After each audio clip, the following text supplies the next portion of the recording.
Have you ever wondered how a single story could reshape an entire genre?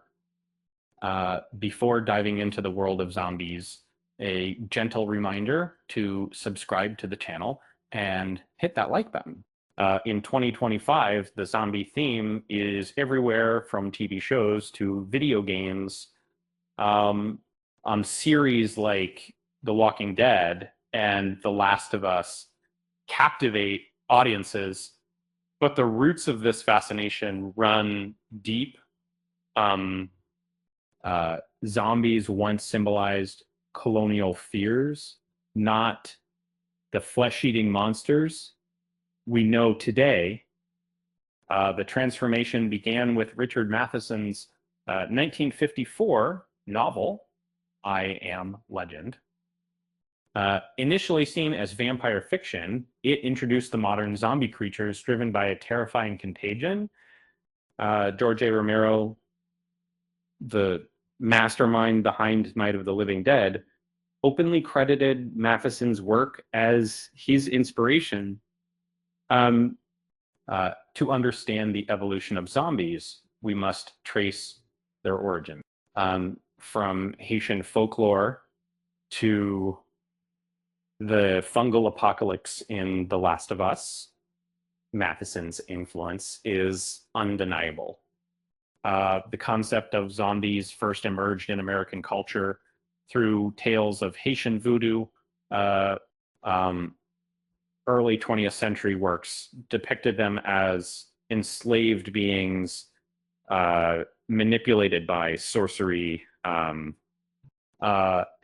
these portrayals reflected colonial anxieties rather than reality, perpetuating harmful stereotypes.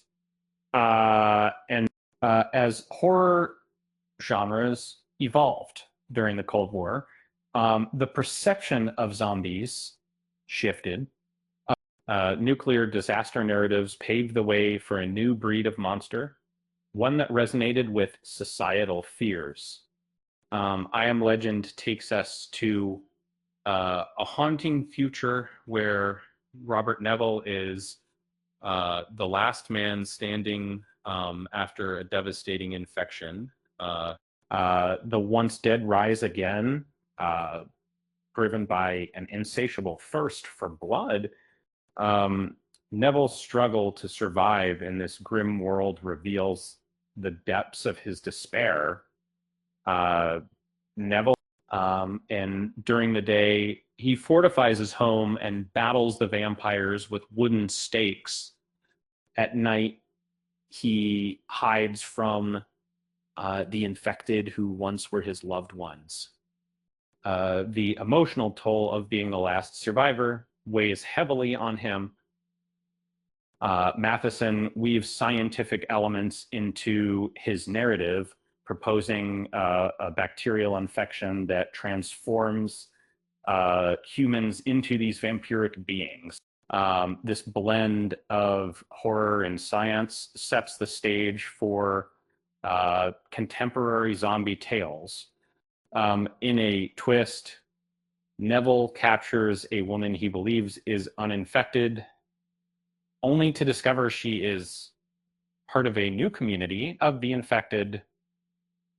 This revelation flips the narrative, uh, suggesting that the true monsters may be the survivors themselves, while the creatures in I Am Legend are labeled as vampires.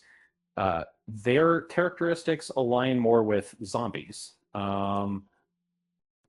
are numerous, mindless, and relentless, creating a chilling atmosphere of dread. This the unique blend of vampires and zombies reflects modern issues like pandemics and isolation. The genre has evolved from gothic horror to post-apocalyptic narratives, significantly impacting its trajectory. Romero's Night of the Living Dead reimagined Matheson's concept, focusing on community survival rather than individual struggle. Uh, uh, Although the term zombie isn't used, Romero's creatures embody the essence of Matheson's vision. Romero's work also introduced political commentary, transforming the genre into a platform for social critique.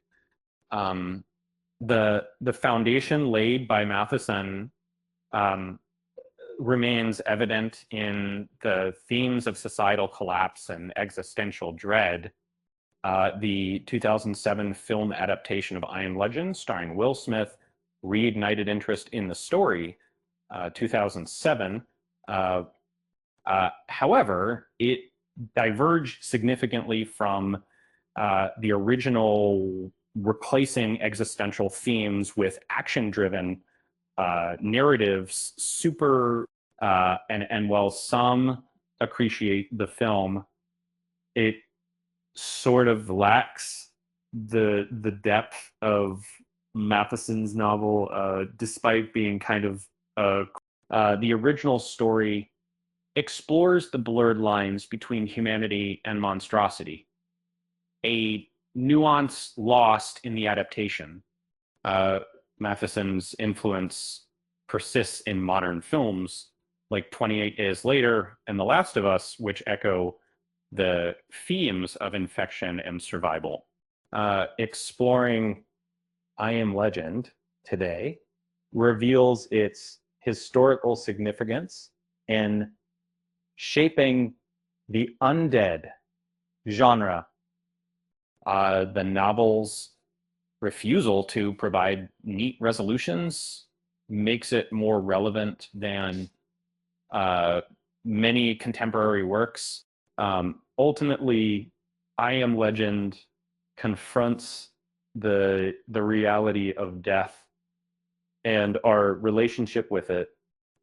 Zombies force us to face our fears, reminding us that death is an inescapable part of life. So why did the zombie go to therapy? And that damaged because it couldn't stop dwelling on its past. With that said, thanks for watching, and until next time,